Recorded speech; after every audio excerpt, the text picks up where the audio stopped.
Need a Dropbox account for storing, syncing, or sharing files online.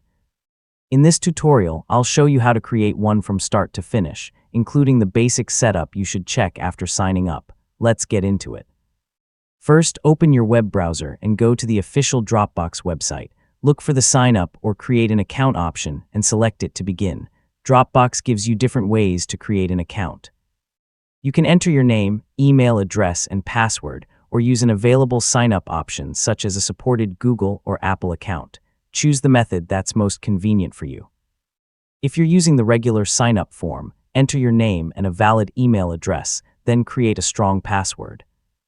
Make sure your information is accurate, because you'll use your email to access the account and receive important account messages. Next, review the available terms and account options, then select the button to create your account. If Dropbox asks you to verify your email, open your inbox and follow the verification instructions. Once your account is ready, sign in to Dropbox using the credentials you just created.